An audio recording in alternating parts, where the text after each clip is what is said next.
इस वीडियो में हम पढ़ेंगे गुट निरपेक्ष आंदोलन, नॉन अलाइंड मूवमेंट, जिसको बोलते हैं NAM, NAM। तो गुट निरपेक्ष आंदोलन में हम सबसे पहले पढ़ेंगे कि गुट निरपेक्ष आंदोलन का क्या अर्थ है। उसके बाद में गुट निरपेक्ष आंदोलन के उद्देश्य से, जब गुट निरपेक्ष आंदोलन की शुरुआत की गई थी उस समय क्या उद्देश्य थे, यानी कि इसके मूलभूत उद्देश्य, और उसके बाद पढ़ेंगे कि वर्तमान में इसके क्या उद्देश्य हैं। उसके बाद पढ़ेंगे कि गुट निरपेक्ष आंदोलन की आवश्यकता क्यों पड़ी, यानी कि इसकी शुरुआत क्यों की गई।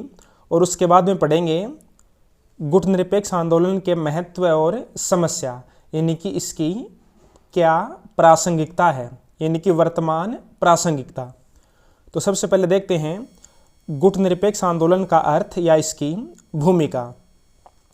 इससे पहले जब हमने भारत की विदेश नीति की विशेषताएं पढ़ा था तो उसमें एक विशेषता यह थी कि भारत गुट निरपेक्षता की नीति का पालन करता है। तो उसमें हमने जाना था कि गुट निरपेक्षता की नीति क्या होती है।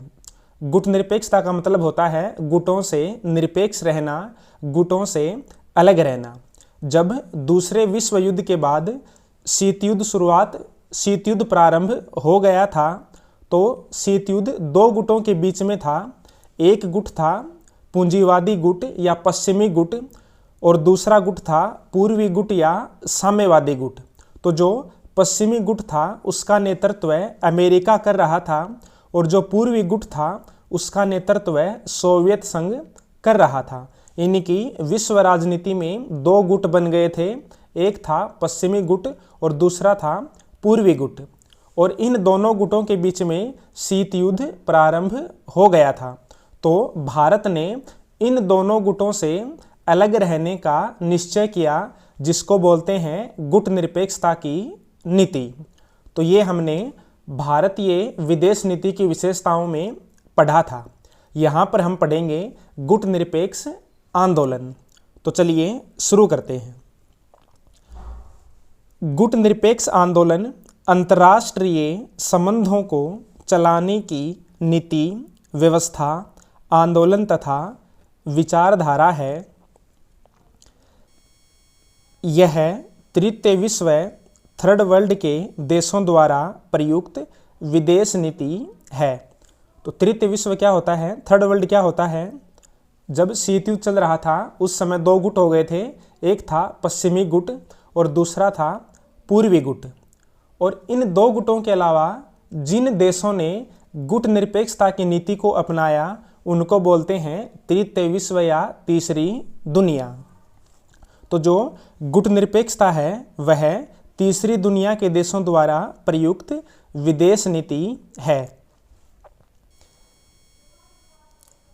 यह द्वितीय विश्व युद्ध के बाद शीत युद्ध की राजनीति की प्रतिक्रिया स्वरूप उत्पन्न हुआ। इसका सार तत्व स्वतंत्र विदेश नीति को बढ़ावा देना है। इसका सैद्धांतिक उदय 1961 के बेलग्रेड सम्मेलन में हुआ था।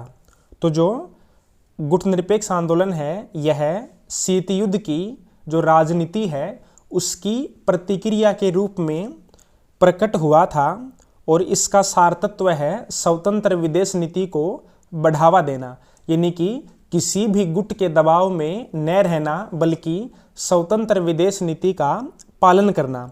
और इसका उदय कब हुआ था? 1961 के बेलग्रेड सम्मेलन में हुआ था। इसके मुख्य प्रतिपादक मिस्र के नासिर, युगोस्लाविया के मार्शल टीटो तथा भारत के जवाहरलाल नेहरू हैं। वर्तमान में इस आंदोलन में 120 देश शामिल हैं। तो जो गुट निरपेक्ष आंदोलन है इसकी शुरुआत कब हुई थी? 1961 में हुई थी, बेलग्रेड सम्मेलन में हुई थी। और इसके प्रतिपादक कौन कौन से हैं? एक है नासिर, दूसरा है टीटो और तीसरा है जवाहरलाल नेहरू। एग्जाम में काफ़ी बार पूछा जाता है कि गुट निरपेक्ष आंदोलन के मुख्य कर्णधार या प्रतिपादक कौन थे। तो ये तो गया गुट निरपेक्ष आंदोलन का अर्थ या भूमिका।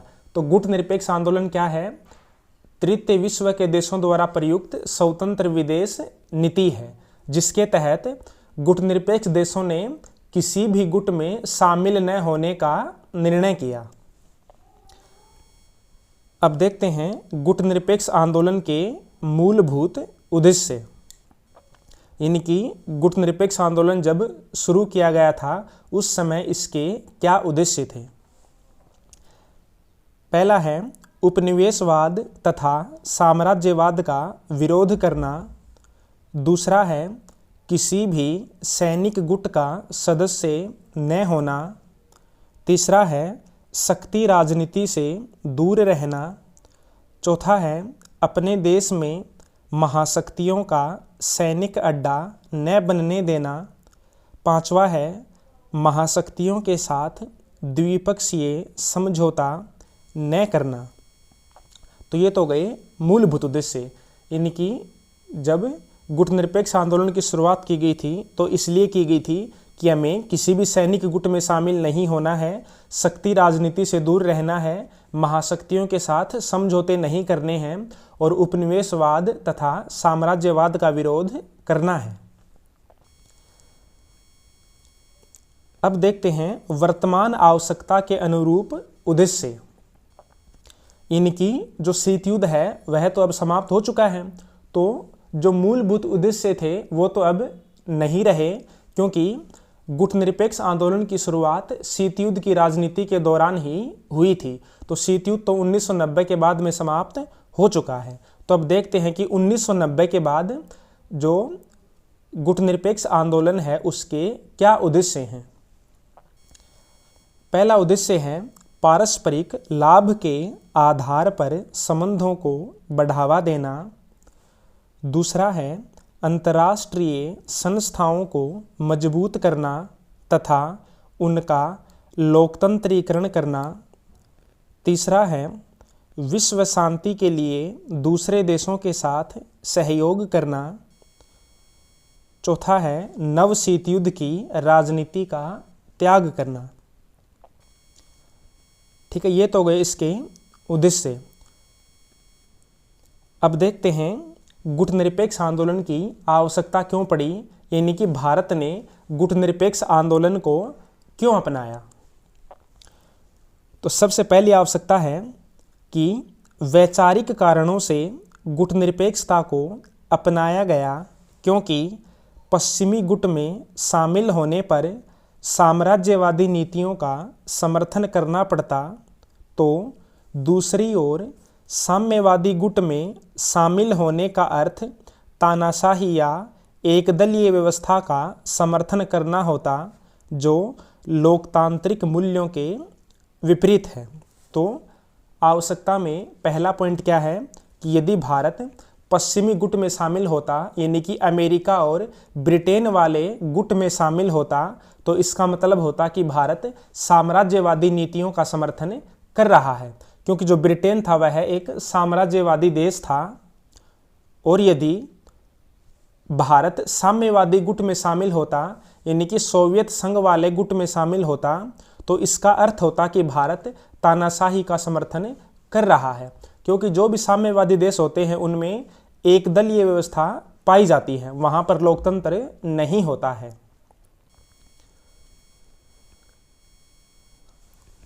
अब देखते हैं दूसरी आवश्यकता। घरेलू परिस्थितियों के कारण भी गुटनिरपेक्ष आंदोलन को अपनाया गया, क्योंकि किसी गुट में शामिल होने पर देश के अंदर विवाद की संभावना बढ़ जाती। उल्लेखनीय है कि स्वतंत्रता आंदोलन के दौरान भारत में पूंजीवादी तथा समाजवादी दोनों ही विचारधाराओं का विकास हुआ था।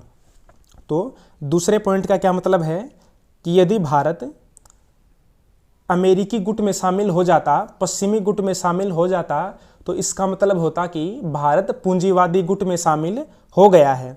और यदि भारत सोवियत संघ वाले गुट में शामिल हो जाता, तो इसका मतलब होता कि भारत समाजवादी गुट में या साम्यवादी गुट में शामिल हो गया है। लेकिन जो भारत का स्वतंत्रता आंदोलन था उसके दौरान पूंजीवादी और साम्यवादी दोनों ही प्रकार की विचारधाराएं उत्पन्न हुई थी। तो अगर पूंजीवादी गुट में शामिल हो जाता भारत, तो जो साम्यवादी विचारधारा वाले लोग थे वे नाराज हो जाते, और यदि भारत साम्यवादी गुट में शामिल हो जाता तो पूंजीवादी विचारधारा वाले लोग नाराज हो जाते। इससे देश में विवाद को बढ़ावा मिल जाता। तो इस कारण भी भारत ने गुट निरपेक्ष रहना उचित समझा। भारत किसी भी गुट में शामिल नहीं हुआ।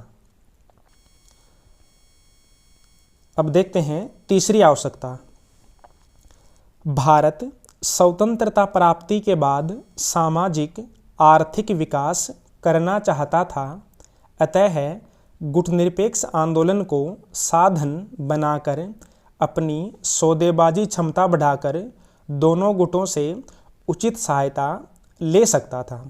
अब इस पॉइंट को समझो कि भारत स्वतंत्रता के बाद अपना सामाजिक और आर्थिक विकास करना चाहता था, और भारत को लगा कि हम गुटनिरपेक्षता का साधन अपना करके दोनों गुटों से सहायता ले सकते हैं। क्योंकि अगर एक गुट भारत की सहायता कर देता, और सहायता क्यों करता, क्योंकि वह गुट सोचता कि अगर हम भारत की सहायता करेंगे तो भारत हमारे गुट में शामिल हो जाएगा।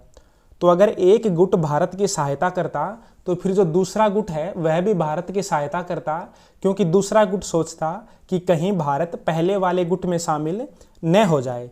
तो इसलिए भारत ने दोनों ही गुटों से आर्थिक सहायता प्राप्त की। अब देखते हैं चौथी आवश्यकता।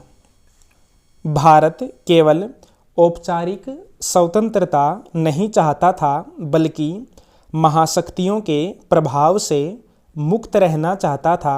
अतः गुटनिरपेक्षता को अपनाकर इस उद्देश्य की पूर्ति हो सकती थी।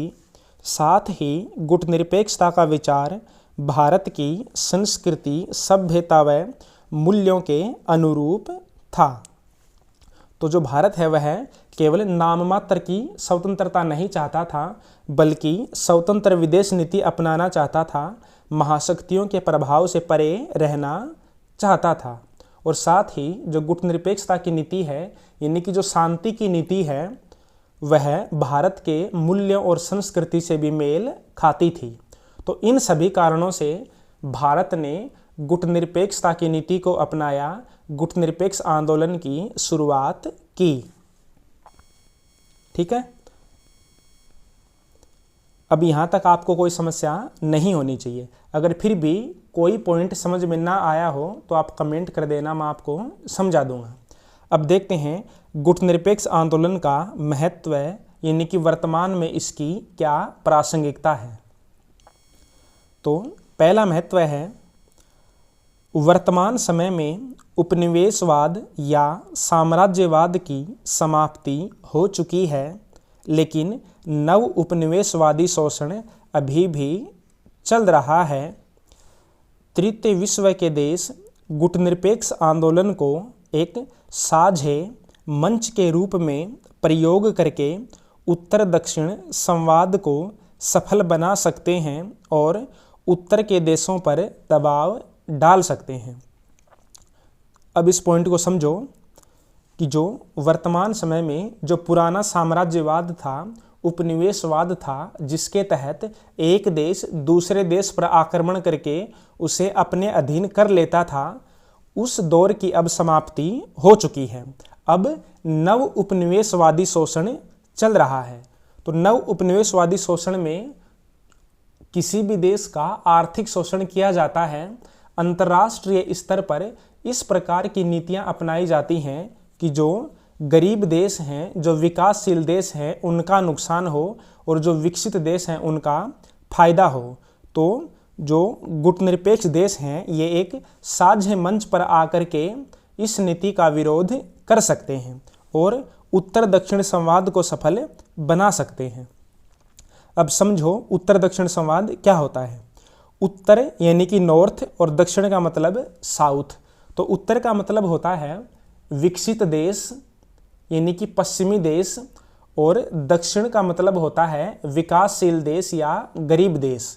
यानी कि तृतीय विश्व के या तीसरी दुनिया के देश। ठीक है, अब दूसरा महत्व देखते हैं। कुछ विचारकों का मानना है कि भविष्य में रूस एक बड़ी शक्ति के रूप में उभर सकता है या चीन शक्तिशाली देश बन सकता है। ऐसी परिस्थिति का सामना करने के लिए गुटनिरपेक्ष आंदोलन सहायक हो सकता है। ठीक है, तो दूसरा पॉइंट क्या है कि भविष्य में चीन या रूस शक्तिशाली बन सकते हैं और फिर से अमेरिका और इनके बीच में शीत युद्ध प्रारंभ हो सकता है। तो भारत के लिए फिर से गुटनिरपेक्ष आंदोलन सहायक हो सकता है। तीसरा महत्व है, शीत युद्ध की समाप्ति के बाद सैद्धांतिक रूप से नाम का महत्व भले ही कम हुआ है, लेकिन इसे साधन बनाकर अर्थव्यवस्था के पहलू पर दक्षिण दक्षिण सहयोग को बढ़ावा दिया जा सकता है। देखो यहाँ पर पहले पॉइंट में नाम आया था कि उत्तर दक्षिण संवाद, और यहाँ पर नाम आया है दक्षिण दक्षिण सहयोग। तो मैंने बताया था कि उत्तर का मतलब है विकसित देश और दक्षिण का मतलब है विकासशील या गरीब देश।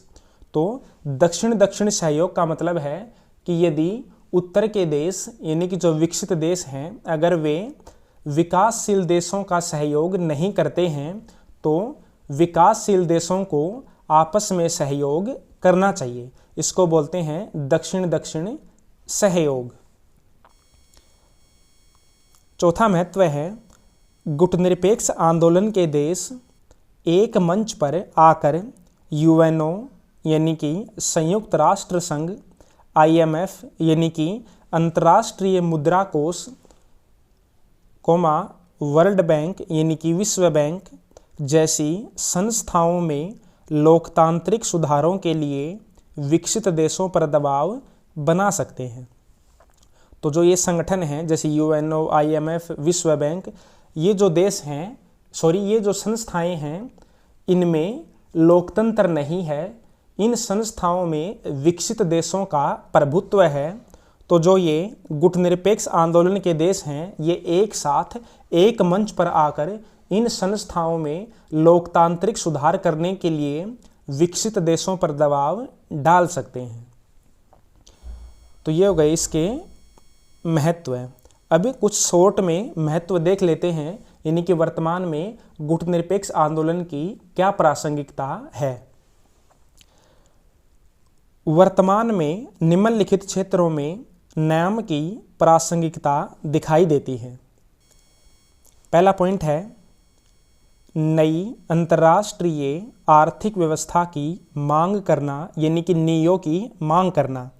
नीओ की फुल फॉर्म होती है न्यू इंटरनेशनल इकोनॉमिक ऑर्डर, यानी कि जो पुरानी आर्थिक व्यवस्था है जिसके तहत विकसित देशों का फायदा होता है, उसको समाप्त करके एक नई अर्थव्यवस्था की स्थापना की जाए जिससे विकासशील देशों को सहायता मिल सके। जो ये नीओ है, ये एक अलग से टॉपिक आता है, कभी अलग से पढ़ेंगे। यहाँ पर आप इतना याद रख लो कि नीओ की मांग करना। दूसरी प्रासंगिकता है परमाणु निशस्त्रीकरण के लिए दबाव डालना। निशस्त्रीकरण का मतलब होता है परमाणु हथियारों को समाप्त कर देना। तीसरा है दक्षिण दक्षिण सहयोग को प्रोत्साहन देना, यानी कि विकासशील देश आपस में सहयोग करें। चौथा है एक ध्रुवीय विश्व व्यवस्था में अमेरिकी प्रभुत्व का विरोध करना, यानी कि गुटनिरपेक्ष आंदोलन के सभी देश एक साथ आकर के अमेरिकी प्रभुत्व का विरोध करें। पांचवी प्रासंगिकता है विकसित और विकासशील देशों के बीच सार्थक वार्ता के लिए दबाव डालना, यानी कि नॉर्थ साउथ संवाद। छठी प्रासंगिकता है नव औपनिवेशिक शोषण का विरोध करना। सातवां है यूएनओ के पुनर्गठन के लिए दबाव डालना, यानी कि संयुक्त राष्ट्र संघ में लोकतांत्रिक सुधारों के लिए दबाव डालना। अब देखते हैं इस आंदोलन की समस्याएं। तो पहली समस्या है तीसरी दुनिया के देशों में गुटबंदी दिखाई देती है। कुछ देश अभी भी पश्चिमी प्रभाव में हैं। कुछ देश अपनी आंतरिक समस्याओं के कारण स्वतंत्र विदेश नीति का प्रयोग नहीं कर पाते हैं। ऐसी स्थिति में नाम की प्रभावकारी भूमिका अदा नहीं हो पा रही है। तो जो पहली समस्या क्या है कि जो तीसरी दुनिया के देश हैं, जो गुटनिरपेक्ष आंदोलन के देश हैं, उनमें गुटबंदी दिखाई देती है। कुछ देश अमेरिका के प्रभाव में रहते हैं तथा कुछ के अंदर आंतरिक समस्याएं हैं। इन सभी कारणों से जो गुटनिरपेक्ष आंदोलन है वह प्रभावकारी भूमिका नहीं निभा पा रहा है। दूसरी समस्या है, नाम के कुछ देश ऐसे हैं जो वास्तव में जानबूझकर गुटनिरपेक्ष व्यवहार नहीं कर रहे हैं, जैसे पाकिस्तान व मिस्र। और अभी हाल ही में भारत का भी कुछ ऐसा ही हाल हो रहा है कि भारत गुटनिरपेक्ष आंदोलन को ज़्यादा महत्व नहीं देता है, जबकि इसकी शुरुआत ही स्वयं भारत ने की थी। तीसरी समस्या है, गुटनिरपेक्ष आंदोलन के कई सदस्य यूरोप तथा अमेरिकी महाद्वीप से भी हैं। इनमें से कुछ देश विकसित देशों की तरह व्यवहार करते हैं, तो कुछ देश पश्चिमी देशों का सहारा पाकर फूट डालने का प्रयास करते हैं।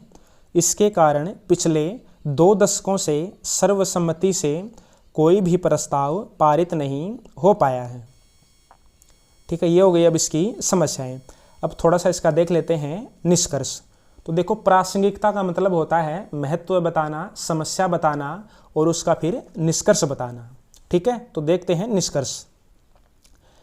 वर्तमान प्रासंगिकता के बावजूद नाम धीरे धीरे अपना महत्व खोता जा रहा है। इसके शिखर सम्मेलन को अब पहले की तरह गंभीरता से नहीं लिया जा रहा है। शिखर सम्मेलन में यह भी देखने को मिलता है कि सदस्यों का एक बड़ा हिस्सा अमेरिका का पक्षधर है, लेकिन नाम अंतर्राष्ट्रीय राजनीति का एक स्थायी तत्व है, क्योंकि इसका संबंध विकासशील राष्ट्रों की स्वतंत्रता और विकास से है। तो इसका मतलब है कि जो गुटनिरपेक्ष आंदोलन है उसका महत्व धीरे धीरे कम होता जा रहा है, लेकिन गुटनिरपेक्ष आंदोलन कभी भी समाप्त नहीं होगा, क्योंकि विकासशील देशों की स्वतंत्रता से इसका संबंध है। तो जब तक विकासशील देश रहेंगे तब तक गुटनिरपेक्ष आंदोलन भी रहेगा, भले ही इसका महत्व कम क्यों न हो जाए। तो ये हो गया हमारा आज का टॉपिक, गुटनिरपेक्ष आंदोलन। अब अगर यहाँ तक आप वीडियो देख चुके हो तो आपको एक क्वेश्चन बताना है कि साउथ के देश का मतलब क्या होता है और जो नॉर्थ के देश यानी कि उत्तर के देश हैं उनका मतलब क्या होता है।